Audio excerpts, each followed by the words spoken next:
नमस्कार, आप सभी का स्वागत है मार्केट्स टुडे में। मैं हूं सुमित। हफ्ते का पहला कारोबारी सत्र और तेजी का सिलसिला जो है वो लगातार जारी है। 11वां दिन जबकि भारतीय बाजार रिकॉर्ड स्तरों पर पहुंचा। 50,000 के बेहद करीब सेंसेक्स पहुंचता हुआ। निफ्टी में भी जोरदार तेजी देखने को मिल रही है और 14,500 के बेहद करीब निफ्टी भी पहुंचता हुआ दिखाई पड़ रहा है। तमाम ऐसे सेक्टर जो कि मोमेंटम में थे उनमें आज भी रुक रहा। आप निफ्टी 50 के करीब करीब 19 ऐसे शेयर देखेंगे जो कि अपने नए हाइज के आसपास कामकाज कर रहे हैं, फिर जिन्होंने अपना हाइज टच किया। आईटी जोरदार तेजी, 2 सत्रों में ही महज 7% का उछाल वहां पर आता हुआ दिखाई पड़ा। इसके अलावा आज जोरदार तेजी का दिन था ऑटो स्पेस में, चाहे 4 व्हीलर हो, 2 व्हीलर, कमर्शियल व्हीकल, सब में ही एक जोरदार तेजी आज के सत्र में देखने को मिली। थोड़ी सी बिकवाली बैंकिंग स्पेस में, मिड कैप स्पेस में जरूर देखने को मिली, लेकिन फिर भी एक अच्छी खासी तेजी भारतीय बाजारों के अंदर बनती हुई दिखाई पड़ी। अंतर्राष्ट्रीय बाजारों के सकारात्मक संकेत और उसके बावजूद भी जोरदार तेजी। चले, अब आपकी आगे की रणनीति क्या हो, इस हफ्ते अब क्या किया जाए, बाजार में कैसे खरीदारी या बिकवाली या कैसे दांव लगाया जाए, इन सब पर हम बातचीत करते हैं। लेकिन पहले देख लेते हैं हेडलाइंस।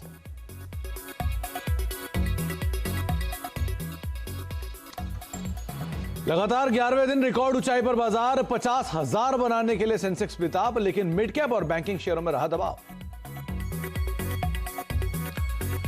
टीसीएस के तीसरी तिमाही के नतीजे शानदार, पूरे आईटी सेक्टर में भरा जोश। इंट्राडे में टीसीएस का मार्केट कैप 12 लाख करोड़ के पार, इंफोसिस भी करीब 6 लाख करोड़ के स्तर पर।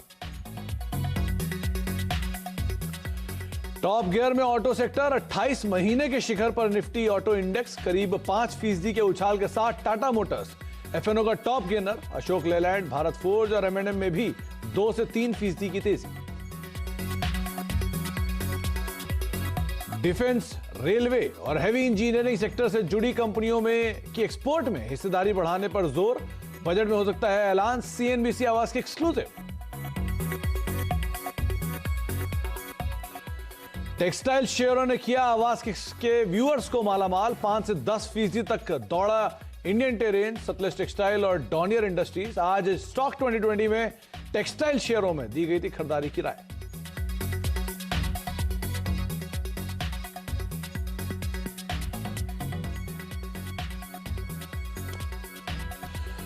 तो एक एक करके मार्केट के इंटरनल्स पर नजर डालते हैं। सबसे पहले आप निफ्टी का चार्ट देखें। निफ्टी के चार्ट्स में आज आपको शुरुआती दौर पे ही भारतीय बाजार एक अच्छी गैप अप ओपनिंग के साथ दिखाई पड़ेगा। फिर उसके बाद ऊपरी स्तर से थोड़ी सी मुनाफा वसूली हुई, लेकिन बहुत ज्यादा हाई इंटेंसिटी के साथ नहीं। लेकिन हर बार की तरह इस बार फिर भारतीय बाजारों ने लोअर लेवल से एक स्ट्रॉन्ग पिकअप लिया और दिन के ऊपरी स्तरों पर जाकर बंद होते हुए दिखाई पड़े। 1% का उछाल, करीब करीब 150 अंकों की तेजी निफ्टी के अंदर देखने को मिली। सेंसेक्स में भी ये तेजी या फिर इस तरह का ही एक मोमेंटम दिखेगा, लेकिन निफ्टी बैंक में आज थोड़ा सा प्रदर्शन उतना अच्छा नहीं था जितना निफ्टी में देखने को मिला। निफ्टी 115 अंकों की रेंज में रहा, सेंसेक्स करीब 350 अंकों की रेंज में रहा, लेकिन निफ्टी बैंक 450 अंकों की रेंज के अंदर आज कामकाज करता हुआ दिखाई पड़ा। पार्टिसिपेशन निफ्टी बैंक की तरफ से नहीं था, लेकिन बाकी इंडेक्सेस ने आज बढ़ चढ़ के पार्टिसिपेट किया। एडवांस डिक्लाइन के आंकड़ों पर नजर डालिए, आपको साफ दिखाई पड़ेगा कि आज मेजरली आईटी का दिन था जहां पर तेजी देखने को मिली और ऑटो का दिन था जहां पर तेजी देखने को मिली। 31 शेयर निफ्टी के जो कि तेजी में थे, 19 शेयरों में आज बिकवाली थी और निफ्टी के 50 में से 19 शेयर जो कि आज नए हाईज भी बनाते हुए दिखाई पड़े। सेंसेक्स के करीब 20 शेयरों में आज तेजी थी, 10 शेयरों में बिकवाली। निफ्टी बैंक के 9 शेयरों में दबाव, 3 शेयरों में खरीदारी। लेकिन एफएनओ में आपके सामने वो आंकड़े हैं, करीब 73 शेयरों में तेजी, 66 शेयरों में बिकवाली। बीएससी के 1478 शेयरों में तेजी, 1677 शेयरों में बिकवाली। 768 शेयर निफ्टी के एनएससी के तेज रहे और 1176 शेयरों में बिकवाली। आईटी के सभी शेयर आज फिर तेजी में। ये लगातार तीसरा सत्र है जबकि इस तरह का एक आंकड़ा आपको आपकी स्क्रीन पर दिखाई पड़ रहा है, जिसमें निफ्टी आईटी के सभी शेयर तेजी में कामकाज करते हुए दिखाई पड़े और आज की तेजी को पूरी तरह से टीसीएस के अच्छे नंबर्स ने ड्राइव किया। इंफोसिस 54 अंकों का पॉजिटिव कंट्रीब्यूशन आपको दिखाई पड़ेगा। बाकी एचडीएफसी बैंक और एचडीएफसी मिलाकर करीब करीब 58 अंकों का कंट्रीब्यूशन यहां से आ रहा था। और उसके अलावा आपको बिकवाली साइड पे दिखाई पड़ेगा रिलायंस इंडस्ट्रीज, कोटक, एलएनटी और बजाज, ये कुछ ऐसे नाम जहां पर आज थोड़ा प्रेशर बनता हुआ दिखाई पड़ा। लेकिन एक तरफा चाल आज फिर आईटी स्पेस की तरफ से आते हुए दिखाई पड़ी, सपोर्टेड बाय ऑटो स्पेस। चलिए अब आज के जानकार को जोड़ लेते हैं। हमारे साथ हिमांशु मौजूद हैं ट्रस्ट लाइन से बातचीत करने के लिए, साथ ही साथ हमारे साथ दीपाली और यतिन रोज की तरह मौजूद हैं। हिमांशु नमस्कार, स्वागत है कार्यक्रम में। सबसे पहले तो भारतीय बाजारों में तेजी का जो रुख है वो लगातार बना हुआ है, 11वां दिन जबकि रिकॉर्ड स्तर मार्केट्स ने हिट किए। आप क्या व्यू रखते हैं मार्केट्स को लेकर? अगर तेजी रखते हैं तो कहां पर टारगेट्स, कहां के स्टॉप लॉस? गुड इवनिंग जी। बिल्कुल, देखिए टिपिकल बुल रन की तरह, जो एक टेक्स्ट बुक बुल रन जिसको हम अक्सर बोलते हैं, और ड्रीम बुल रन मैं कहूँगा। यहाँ पर बाजार लगातार यहाँ पर तेजी की तरफ जो रुख है वो कायम कर रखते हुए, यहाँ पर कंटिन्यूअसली हायर हाइज बनाते हुए यहाँ पर भारतीय बाजार लगातार चले हुए हैं। और मुझे लगता है कि बिल्कुल यहाँ पर अभी तक कोई भी किसी तरह का कोई ऐसा कंपेलिंग सिग्नल्स मैं कहूँगा कि चार्ट्स पर ऐसा नहीं है कि कोई बहुत ज़्यादा घबराने की ज़रूरत है। इंट्राडे में हमने देखा है पहले भी थोड़े बहुत डिप्स करेक्शंस आए हैं, लेकिन वो इमीडिएटली वहां पर खरीदारी लौटते हुए नजर आई। मुझे लगता है कि अब साइकोलॉजिकली 14,500 के हम निफ्टी में बेहद करीब हैं, और मुझे लगता है कि कल के सेशन में ही बाजार इस आंकड़े को भी जो है वो छूता हुआ नजर आएगा। तो फिलहाल मुझे लगता है कि जिस हिसाब से पार्टिसिपेशन यहाँ पर मार्केट्स में बनी हुई है, मुझे लगता है कि यहाँ पर अभी भी गिरावट में खरीदारी का ही रुख रखना चाहिए। हालांकि सलाह ये रहेगी कि अपने स्ट्रिक्ट स्टॉप लॉसेस के साथ काम करें। तो निफ्टी की अगर जहां तक बात है तो मुझे लगता है कि 14,420 430 के लेवल्स पे करके कल के लिए अगर कोई गिरावट मिलती है तो वहां पे खरीदारी करके चला जा सकता है। 14,500 14,550 तक के टारगेट मुझे लगता है कि कल के सेशन में देखने को मिल सकते हैं। और जहां तक स्टॉप लॉस की बात है, मुझे लगता है इंट्राडे के लिहाज से 14,350 का कल के लिए स्टॉप लॉस लगाया जा सकता है। साथ ही साथ सुमित जी, निफ्टी बैंक में हमने देखा कि थोड़ा सा एक लेगार्ड मूवमेंट आज के सेशन में और फ्राइडे के सेशन में बाजार में देखने को मिला। पर अभी तक अगर ट्रेंड की बात की जाए तो मुझे लगता है कि ट्रेंड सेटअप वहां पर अभी तक पॉजिटिव है, और मुझे लगता है कि वहां पर भी ग्रेजुअली एक जो कैचअप मूव है वो आता हुआ नजर आएगा। तो निफ्टी बैंक में भी मैं यहाँ पर खरीदारी के साथ ही चलना चाहूंगा, और वहां पर 31,850 एक अच्छा सपोर्ट जोन है जहां मुझे लगता है कि खरीदारी करके चला जा सकता है।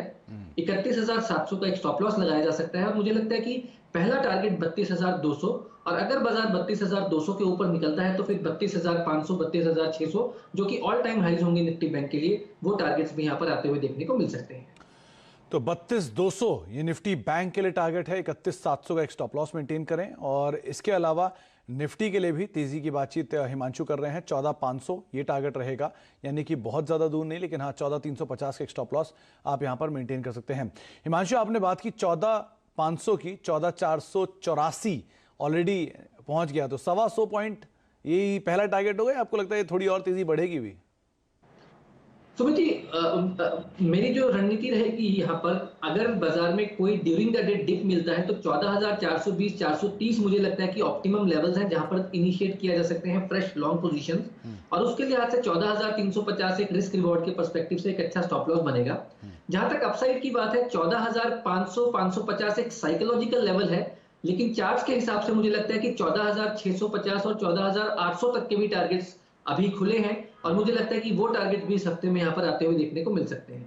ओके अच्छा हिमांशु, अब आप तेजी की बात कर रहे हैं तो आपकी कॉल्स क्या तेजी की साइड है या बिकवाली की राय भी आप दे रहे हैं कहीं पर? सुमित जी, अभी मुझे लगता है कि यहाँ पर तेजी का ही फोकस है। बाजार में चारों तरफ हरियाली है, और छोटी मोटी अगर गिरावट भी है तो वो वापस में लोअर लेवल्स पे वहाँ पे खरीदारी लौटते हुए नजर आती है। तो फिलहाल हम बाइंग की तरफ ही फोकस्ड हैं, और कल के लिए जो मेरे दो टॉप बाइंग आइडियाज हैं वो खरीदारी की तरफ है। पहला, मुझे लगता है कि ऑटो स्टॉक्स में, ऑटो सेक्टर्स में जिस तरह का ब्रेकआउट यहाँ पर देखते हुए नजर आया है, एक स्टॉक है जिसमें अभी भी कैचअप मूव आना बाकी है। टीवीएस मोटर्स की मैं बात कर रहा हूं, और मुझे लगता है कि यहाँ पर सेटअप काफी पॉजिटिव है, और जिस हिसाब से चार्ट पोजीशन है, मुझे लगता है कि यहाँ पर आने वाले दिनों में एक बड़ी तेजी देखने को मिल सकती है। कल के सेशन के लिए मुझे लगता है कि यहाँ पर खरीदारी करके चला जा सकता है। 550 रुपए तक के टारगेट टीवीएस मोटर्स में मैं देखता हूँ। 507 रुपए का एक स्टॉप लॉस लगाया जा सकता है। साथ ही साथ दूसरी जो पिक है वो भी खरीदारी की तरफ है, और वो है फार्मा सेक्टर से। स्टॉक में आज के सेशन में भी काफी अच्छा ब्रेकआउट आता हुआ नजर आया। मैं बात कर रहा हूँ सिप्ला की। स्टॉक ने ऑल टाइम हाइज आज बनाए, और स्टॉक एक अच्छी कंसोलिडेशन के बाद वीकली चार्ट्स में यहाँ पर ब्रेकआउट आता हुआ नजर आया। मुझे ऐसा लगता है कि ये तेजी कल के सेशन में भी यहाँ पर कंटिन्यू रह सकती है, इसलिए सिप्ला में खरीदारी की राय है। 880 और 890 तक के टारगेट सिप्ला में देखने को मिल सकते हैं। 844 रुपए का एक स्टॉप लॉस लगाया जा सकता है जी। तो 880 के टारगेट्स के लिए आप सिप्ला में खरीदारी करें, 844 का स्टॉप लॉस मेंटेन करें। और दूसरा नाम है टीवीएस मोटर का ऑटो स्पेस से, जहां पर कैचअप रैली देखने को मिल सकती है। हिमांशु सही कह रहे हैं कि बजाज ऑटो में जोरदार तेजी थी, और अब टीवीएस मोटर 550 रुपए तक की चाल दिखा सकता है। 507 का स्टॉप लॉस मेंटेन करें। अच्छा, ऑटो की आज बात हो ही रही है तो दीपाली से भी बातचीत कर लेते हैं। ऑटो कवर भी करती हैं, बड़ी बड़ी गाड़ियां भी चलाती हैं। तो दीपाली, आपने क्या देखा आज ऑटो स्पेस में? जोरदार तेजी रही पूरे स्पेस में। ऑटो स्टॉक्स टॉप स्पीड में दौड़ रहे हैं और आज तो हमने 12% तक का मूव देखा स्टॉक्स में। टाटा मोटर्स जैसे स्टॉक्स टॉप मूवर्स रहे, लेकिन अगर आप जनवरी की शुरुआत से लेकर भी अब तक का मूव देखेंगे तो निफ्टी ऑटो इंडेक्स ने आउट परफॉर्मेंस दिखाई है, 8% तक रिटर्न दिए हैं 1 जनवरी से लेकर अब तक। और अगर स्टॉक्स का मूव देखेंगे आप तो 1 जनवरी ऑनवर्ड्स से लेकर अब तक 23% तक के रिटर्न इन स्टॉक्स की ओर से हमने आते हुए देखे हैं। अशोक लेलैंड, टाटा मोटर्स, भारत फोर्ज, आयशर मोटर्स, एमएनएम, मारुति टॉप मूवर्स रहे हैं, जहां पर 8% से लेकर 23% तक के रिटर्न आए हैं। तो निफ्टी ऑटो इंडेक्स तो अपने 28 महीनों के हाईस पर ट्रेड हो ही रहा है, लेकिन अगर आप स्टॉक्स देखेंगे तो वहां भी काफी स्ट्रॉन्ग ट्रैक्शन है। Bajaj auto life time high पर है। टाटा मोटर्स, अशोक लेलैंड, मारुति, आयशर, एमएनएम, ये सभी स्टॉक्स 26 महीने से लेकर 28 महीने के हाईस पर ट्रेड करें, यानी 2 साल से ज्यादा के हाईस पर ये स्टॉक अब आ चुके हैं इस कांस्टेंट रनअप के बावजूद। अब तक जो तेजी बनी है उसके पीछे जो कारण थे उसमें सबसे पहला था कि जो फेस्टिव सेल्स थी वो बहुत स्ट्रांग थी। हमने पिछले 4 महीनों से लगातार सेल्स में इंप्रूवमेंट देखी, साथ ही पेंट अप डिमांड की वजह से ये सेल्स आती हुई दिखी थी। बहुत अट्रैक्टिव वैल्यूएशंस थी क्योंकि कांस्टेंट अंडर परफॉर्मेंस पिछले 2 सालों में ऑटोज ने दिखाई थी। अब इंपॉर्टेंट ये है कि आगे के लिए ट्रिगर्स क्या रहेंगे। आगे के लिए सबसे इंपॉर्टेंट ट्रिगर है Q3 अर्निंग्स, क्योंकि एक्सपेक्टेशंस ये हैं कि Q3 में यानी अक्टूबर से दिसंबर के पीरियड के दौरान जो अच्छी सेल्स हुई हैं उसका इंपैक्ट अर्निंग्स पर दिखेगा और double digit growth companies post कर सकती हैं। हालांकि मार्जिन थोड़े से दबाव में रह सकते हैं क्योंकि रॉ मटेरियल प्राइसेस बढ़े हैं, स्पेशली बेस मेटल प्राइसेस जो बढ़े हैं, क्रूड डेरिवेटिव्स के प्राइसेस बढ़े हैं, उसका इंपैक्ट दिख सकता है, लेकिन ओवरऑल अच्छे अर्निंग्स रहने की पॉसिबिलिटी है। दूसरा इंपॉर्टेंट ट्रिगर आगे के लिए रहेगा कैपेसिटी एक्सपेंशन। अब स्ट्रॉन्ग डिमांड को देखते हुए कंपनीज कैपेसिटी एक्सपेंड कर रही है। मारुति ऑलरेडी अनाउंस कर चुकी है 1 अप्रैल 2021 से वो गुजरात फैसिलिटी को एक्सपैंड करेंगी और साथ ही लॉन्चेस भी बहुत अग्रेसिव कंपनियां प्लान कर रही हैं इस पूरे ही साल। तो अब जो ट्रिगर आगे के लिए रहेंगे उस पर फोकस रहेगा, जिसपे अर्निंग्स, लॉन्चेस और साथ ही कैपेसिटी एक्सपेंशन रहेगा। तो ऑटो स्टॉक्स टॉप स्पीड में दौड़ रहे हैं और पॉसिबल है कि मोमेंटम सस्टेन करे। तो ऑटोस पे जो कोई भी शेयर उठा के देख लीजिए आप, मारुति, एम&एम, बजाज ऑटो, सब में ही आज एक जोरदार तेजी। Commercial vehicle space Ashok Leyland एक अच्छी खासी तेजी इस पूरे स्पेस में बनी भी। अच्छा हिमांशु, आपने टीवीएस की बात की, अब जरा एक बार मारुति का भी चार्ट देखिए। पॉजिटिव रिपोर्ट्स आई आज, ब्रोकरेज हाउसेस की अपग्रेड्स हुए, उसके बाद शेयर ने एक जोरदार तेजी दिखाई, और साथ साथ बजाज ऑटो, इन दोनों में क्या किया जाए? सुमित जी, मारुति मैं कहूंगा कि यहाँ पर लीडर की तरह निकल कर आया है इस ऑटो में, जो ऑटो सेक्टर में इनफैक्ट जो रैली देखने को मिली है। और मैं कहूंगा ये पहला स्टॉक है जिसने एक्चुअली इस रैली को, इस ब्रेकआउट को लीड किया है।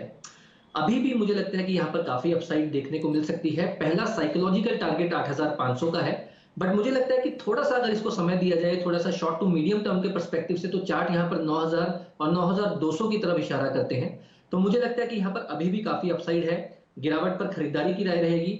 मुझे लगता है कि 8,000 7,900 के आसपास अगर कोई आने वाले दिनों में कोई बाजार में कोई डिप मिलती है या करेक्शन मिलती है तो वो खरीदारी का बेहद अच्छा मौका रहेगा। और 8,500 से 9,000 तक के मीडियम टर्म में टारगेट्स मारुति में देखने को मिल सकते हैं। साथ ही साथ बजाज ऑटो ने भी, जैसा कि आपने जिक्र किया, वहां पर एक बहुत ही शानदार ब्रेकआउट मैं देखता हूं कि स्टॉक ने दिखाया है। स्टॉक ने मंथली चार्ट्स में मैं कहूंगा कि बहुत ही शानदार ब्रेकआउट दिया है। 3,500 के ऊपर जैसे ही यहाँ पर स्टॉक निकला, इमीडिएट नियर टर्म में जो मैं टारगेट यहाँ पर शॉर्ट टर्म में आई करता हूँ वो 3,750 का है। और उसके बाद नेक्स्ट टारगेट साइकोलॉजिकली 4,000 रुपए का भी लेवल्स बजाज ऑटो में मुझे लगता है कि मीडियम टर्म में देखने को मिल सकता है। तो दोनों ही चार्ट यहाँ पर काफी पॉजिटिव हैं और मुझे लगता है कि ये जो रैली है ऑटो सेक्टर की, ये दोनों स्टॉक्स लीड करते हुए नजर आएंगे। जी, तो ऑटो की रैली को बजाज ऑटो और मारुति ये दोनों लीड कर सकते हैं, ऐसा मानना है हिमांशु का। हिमांशु, एफएमसीजी पैक से 2 नाम देखिए, एक है कोलगेट और एक है एचयूएल। फ्राइडे से एचयूएल ने रफ्तार पकड़ी और आज भी देखने को मिली, और कोलगेट आज 3-3.5% तक चला। क्या किया जाए इन दोनों में? बहुत ही शानदार ब्रेकआउट मैं कहूंगा कोलगेट मामले में देखने को मिला था 1,600 1650 रुपए के ऊपर। और ये ब्रेकआउट मुझे लगता है कि अभी काफी फ्रेश ब्रेकआउट है, यहाँ पर रिस्क रिवॉर्ड काफी फेवरेबल है। मेरा ऐसा मानना है कि यहाँ पर 1,800 रुपए तक के टारगेट्स आने वाले दिनों में देखने को मिलेंगे। नियर टर्म में मुझे लगता है कि यहाँ पर 1,620 रुपए के आसपास खरीदारी की जगह बनती है। 1,600 रुपए के स्टॉप लॉस के साथ यहाँ पर लॉन्ग पोजीशन बनाई जा सकती है और 1 से 2 ट्रेडिंग सेशन के व्यू के हिसाब से 1,680 से 1,700 रुपए तक के टारगेट्स यहाँ पर मुझे लगता है कि देखने को मिल सकते हैं। काफी अच्छा ब्रेकआउट है और काफी फेवरेबल रिस्क रिवॉर्ड है। जहां तक एचयूएल की बात करें सुमित जी, तो ये एक ऐसा स्टॉक है जो कि अभी तक इस पूरी बुल रन में कोई खास कमाल करता हुआ नजर नहीं आया, लेकिन अब ऑफ लेट यहाँ पर जिस हिसाब से stock higher highs higher lows का सीक्वेंस बनाता हुआ नजर आ रहा है, तो मुझे लगता है कि कहीं ना कहीं शायद थोड़ा सा एक डिफेंसिव सेक्टर के तौर पे, डिफेंसिव स्टॉक के तौर पर यहाँ पर मुझे लगता है कि एलोकेशन बनती हुई नजर आ रही है। उस पर्सपेक्टिव से मुझे लगता है कि यहाँ पर 2410 रुपए के स्टॉप लॉस के साथ शॉर्ट टर्म के लिहाज से खरीदारी करके चला जा सकता है। पहला टारगेट 2500 का मुझे लगता है कि यहाँ पर 2 से 3 ट्रेडिंग सेशन में देखने को मिल सकता है। जी, देखिए 3 नाम हैं आज के लिए, वो स्टार रहे। पहला नाम तो ऑब्वियस सी बात है आज टाटा मोटर्स का रहा, F&O का टॉप गेनर। दूसरा नाम TCS, जिसने आज पूरे आईटी की रैली को स्पार्क किया, और FMCG में अभी हम बात कर भी रहे हैं तो टाटा कंज्यूमर तीसरा नाम है जो कि अच्छी तेजी दिखा रहा था। इन तीनों में से कोई एक चार्ट आपको लगता है कि हाँ शायद कैरी फॉरवर्ड भी हो सकता है कल के लिए? इनमें से 2 नाम मैं कहूंगा कि कैरी फॉरवर्ड करने चाहिए, और पहला पिक रहेगा यहाँ पर टाटा कंज्यूमर का। काफी एक साइडवेज कंसोलिडेशन के बाद, 2 हफ्तों की कंसोलिडेशन के बाद स्टॉक ने आज एक नया ब्रेकआउट यहाँ पर दिया, और स्टॉक बिल्कुल अपने हाईएस्ट लेवल पर आज के सेशन में क्लोजिंग दिखाता हुआ नजर आया। मुझे लगता है कि यहाँ पर 1 से 2 ट्रेडिंग सेशन का अगर नजरिया रखा जाए तो 650 और 660 तक के टारगेट्स यहाँ पर देखने को मिल सकते हैं। तो टाटा कंज्यूमर पहला स्टॉक रहेगा। इसके लिए मुझे लगता है कि 620 रुपए के नीचे का एक स्टॉप लॉस लगाकर तेजी की पोजीशन बनाई जा सकती है। दूसरा स्टॉक सुमित जी जो मुझे पसंद है वो है टाटा मोटर्स का। हालांकि एक बहुत बड़ी तेजी आज के सेशन में यहाँ पर ऑलरेडी आते हुए नजर आई है, लेकिन जिस हिसाब से यहाँ पर ब्रेकआउट बनता हुआ नजर आया है 200 रुपए के ऊपर, मुझे लगता है कि ये स्टॉक 200 वीक का मूविंग एवरेज जो कि 240 रुपए पर है, वहां तक दौड़ लगाता हुआ नजर आएगा। तो इस स्टॉक में यहाँ पर अभी भी खरीदारी की जगह है, और मुझे लगता है यहाँ से 10 से 12% तक की तेजी आने वाले दिनों में टाटा मोटर्स में भी देखने को मिल सकती है। तो टाटा मोटर्स में भी 240 से 250 तक के टारगेट्स के लिए खरीदारी की राय रहेगी। ओके, 2 या 3 दिन से पिछले फ्लेवर रहा है आईटी स्पेस। आप TCS को देख लीजिए, इन्फोसिस को देख लीजिए, विप्रो, HCL, माइंडट्री, किसी का भी नाम, टाटा एलेक्सी कैश में किसी का भी नाम ले लीजिए, सब में एक जोरदार तेजी रही। अभी भी किसी स्टॉक में दिख रहा है आपको कि अभी दम बचा है, थोड़ा और खरीदारी या एटलीस्ट कोई कॉन्ट्रा कॉल कहीं पे ली जा सकती हो? सुमित जी, मुझे लगता है कॉन्ट्रा कॉल लेने के लिए अभी जल्दबाजी रहेगी, क्योंकि अभी हमने देखा कि TCS के नंबर्स के बाद यहाँ पर तमाम आईटी स्टॉक्स ने पॉजिटिवली उसको रिएक्ट किया, और मुझे लगता है कि आने वाले और स्टॉक्स में जब अभी रिजल्ट्स नंबर्स अनाउंस होंगे तो उसके बाद यहाँ पर थोड़ी तेजी और देखने को मिल सकती है। मुझे लगता है कि आज की तेजी के बाद भी HCL टेक में यहाँ पर अभी भी तेजी की गुंजाइश बनती है, और मेरा ऐसा मानना है कि HCL टेक में 1100 रुपए तक के टारगेट्स आने वाले दिनों में देखने को मिल सकते हैं। तो पहला, अगर लार्ज कैप स्टॉक्स में कोई खरीदारी की जो स्पेस नजर आता है तो मुझे HCL टेक मेरी तरफ से एक प्रेफर्ड पिक रहेगी, जहां पर 1035 1040 के आसपास खरीदारी करके चला जा सकता है 1020 के स्टॉप लॉस के साथ, और 1100 रुपए तक के टारगेट्स यहां पर आते हुए देखने को मिल सकते हैं। वहीं पर अगर कैश सेगमेंट्स में बात की जाए, जो स्मॉल या मिड कैप आईटी स्पेस में अगर बात की जाए, तो मुझे लगता है टाटा एलेक्सी एक ऐसा स्टॉक है जहां पर मीडियम टर्म के पर्सपेक्टिव से अभी भी बहुत बड़ी अपसाइड गुंजाइश जो है वो मुझे नजर आती है। टाटा एलेक्सी में मेरा ऐसा मानना है कि 2100 के आसपास शॉर्ट टर्म के लिहाज से अगर खरीदारी करना चाहे कोई, तो 2060 रुपए के स्टॉप लॉस के साथ यहां पर खरीदारी करके चला जा सकता है। 2250 से लेकर 2280 तक का टारगेट शॉर्ट टर्म में, और मीडियम टर्म में मुझे लगता है कि 2500 के ऊपर के टारगेट्स यहां पर देखने को मिल सकते हैं। तो टाटा एलेक्सी मुझे लगता है कि मिड कैप आईटी में एक प्रेफर्ड पिक रहेगी। तो Tata Elxsi mid cap IT में आप इस पे नजर रखिए। नंबर्स भी आने वाले हैं और ये अनुमान भी है मार्केट में कि 6-6.5% के आसपास डॉलर रेवेन्यू ग्रोथ इनकी बढ़ सकती है, और मुनाफे और में भी करीब 79 करोड़ के सामने 83 करोड़ रुपए के आसपास का एक आंकड़ा इस तिमाही के अंदर कंपनी पोस्ट कर सकती है। तो अच्छे सेट ऑफ नंबर्स का अनुमान टाटा एलेक्सी में, उसके आधार पर आप नजर रखें। और HCL टेक दूसरा नाम है 1100 के टारगेट के लिए, और ये बात साफ की है हिमांशु ने कि आप यहाँ पे कॉन्ट्रा कॉल ना ले, शॉर्ट ना करें। अच्छा, एक नाम और है, वो है भारती एयरटेल। आज सुबह चलने के बाद एक रेंज में रहा और बाद में आते आते करीब रेंज के लोअर एंड पहुंच गया। यहाँ पे क्या किया जाए? सुमित जी, हालांकि स्टॉक का जो टेक्निकल सेटअप है वो पॉजिटिव है, लेकिन 550 के स्ट्राइक प्राइस पर एक बहुत बड़ा कॉल राइटर अभी जो है वो बैठा हुआ है, जहां पर लगभग 37.5 लाख शेयर्स का ओपन इंटरेस्ट खड़ा है। तो मुझे लगता है कि अगले पड़ाव निकलने से पहले, 550 पार करने से पहले डिसाइसिवली स्टॉक में थोड़ा सा कंसोलिडेशन बनता हुआ नजर आ सकता है। 530 535 मुझे लगता है कि अच्छी सपोर्ट जोन है जहां पर खरीदारी करके चलें। एक बार स्टॉक 550 रुपए के ऊपर डिसाइसिवली निकलता है तो मुझे लगता है कि 580 रुपए तक के लिए यहां जगह खुलेगी। फिलहाल मुझे लगता है कि आने वाले 2 से 4 ट्रेडिंग सेशन में यहाँ पर एक साइडवेज कंसोलिडेशन बनता हुआ नजर आ सकता है। तो आपको रणनीति बताई गई है, पहले 550 एक क्रूशियल लेवल है, अगर वो निकलता है तो उसके बाद शेयर में शायद फर्दर मूव आता हुआ दिखाई पड़े। एक ब्रेक का वक्त है, लेकिन ब्रेक पे जाने से पहले जब तक बातचीत हुई है हिमांशु से, वो आपको बताते हैं निफ्टी बैंक को लेकर हिमांशु का बायस पॉजिटिव है। निफ्टी में पहला टारगेट 14,500, उसके बाद तो 14,500 के ऊपर 14,600 के लेवल्स भी देखने को मिल सकते हैं। 31,850 ये पहला टारगेट है निफ्टी बैंक के लिए। 31,700 का एक स्टॉप लॉस यहाँ पर मेंटेन करें।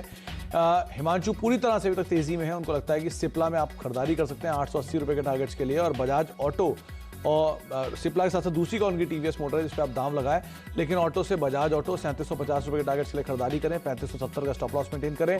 टाटा कंज्यूमर करीब 652 रुपए के टारगेट्स के लिए आप खरीदारी करें, 620 का एक स्टॉप लॉस यहां पर मेंटेन करके चल सकते हैं। एफएमसीजी पैक की कंपनी है।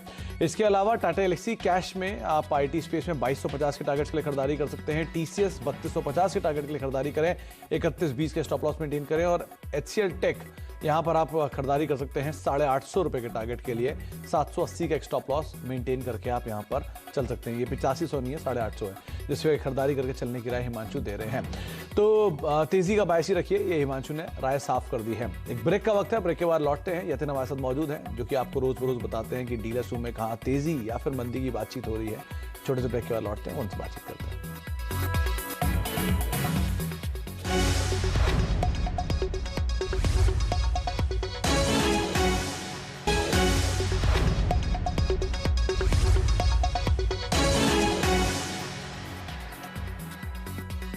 आप देख रहे हैं मार्केट टुडे। हमारे साथ ग्लोब कैपिटल के हिमांशु गुप्ता मौजूद हैं, जो कि आपको बाजार में अपनी रणनीति बता रहे हैं। साथ साथ दीपाली भी हैं और यतिन भी हमारे साथ दोस्त की तरह मौजूद है, जो कि बताते हैं आपको कि डीलर्स रूम में किस तरह की बज़ है, कहाँ खरीदारी या बिकवाली की बातचीत हो रही है। तो यतिन, आज आपने क्या पिटारे में अपने पिक किया? देखिए, दो स्टॉक्स जो आज डीलिंग रूम्स के फोकस पे हैं, उनमें सबसे पहले ओएनजीसी। और आज हमने देखा कि जो सरकारी ऑयल एंड गैस शेयर्स थे वहाँ दमदार तेजी हुई, खास करके जो गैस शेयर्स थे। लेकिन ओएनजीसी में भी हमको लॉन्ग पोजीशंस बिल्ड होती हुई दिखाई दी जैन सीरीज़ में। इनफैक्ट डीलिंग रूम्स का मानना ये है कि 105 से लेकर 106 तक के लेवल ट्रेडिंग के लिहाज से ओएनजीसी पे बहुत जल्द आ सकते हैं। इसके अलावा ऑटो एंसिलरीज में टायर शेयर्स पे फोकस रहेगा, खास करके अपोलो टायर्स पे, जहां जनवरी सीरीज़ का ओपन इंटरेस्ट लगभग 6% बढ़ा है। और मार्केट में एंटिसिपेशन ये है कि तीसरी तिमाही में टायर शेयर्स के प्रदर्शन काफ़ी इम्प्रूव होकर आएंगे, क्योंकि प्राइसिंग बहुत अच्छी थी मार्केट प्लेस में और डिमांड भी काफ़ी अच्छी थी। और इसीलिए यहाँ हमको तेज़ी करने का जो एडवाइस है डीलिंग रूम से मिल रहा है। तो ओवरऑल बेसिस पे दो स्टॉक्स जहाँ फोकस है डीलिंग रूम्स का, उनमें ओएनजीसी और अपोलो टायर्स है डीलिंग रूम्स के बाय रेडार पे। तो बाय साइड पर ओएनजीसी और अपोलो टायर साथ साथ तो एमआरएफ भी देखिए क्या जोरदार तेजी है, 82,000 रुपए का शेयर पहुंच गया। खैर हिमांशु, पहले तो ओएनजीसी और गेल दोनों में आज एक जोरदार तेजी थी। यतिन बता भी रहे हैं कि डीलिंग रूम में काफी बज है ओएनजीसी को लेकर, क्या राय रखते हैं आप? बिल्कुल सुमित जी, मैं कहूंगा पहले अगर मैं गेल की बात करूं तो यहाँ पर एक बहुत ही शानदार ब्रेकआउट 3 दिनों की कंसोलिडेशन के बाद दिखता हुआ नजर आया। और मुझे लगता है कि कल के सेशन में 140 से 142 रुपए तक के टारगेट्स गेल में आते हुए देखने को मिल सकते हैं। तो यहाँ पर बेशक एक खरीदारी करके चला जा सकता है। 135, 135.50 एक अच्छा खरीदारी का लेवल है। 133 रुपए के नीचे का एक स्टॉप लॉस लगाया जा सकता है।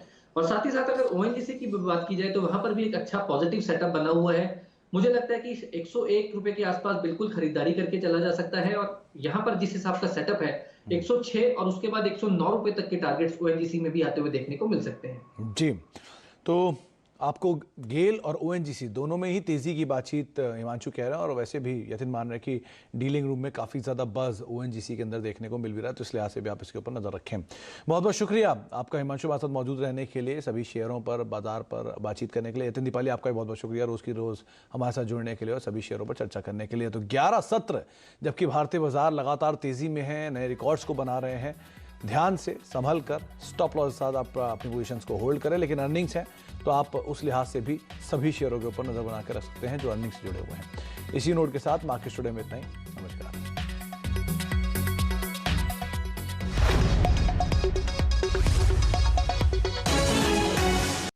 फ्रेंड्स, मिलते हैं अगले वीडियो के अंदर, जब तक के लिए गुड बाय।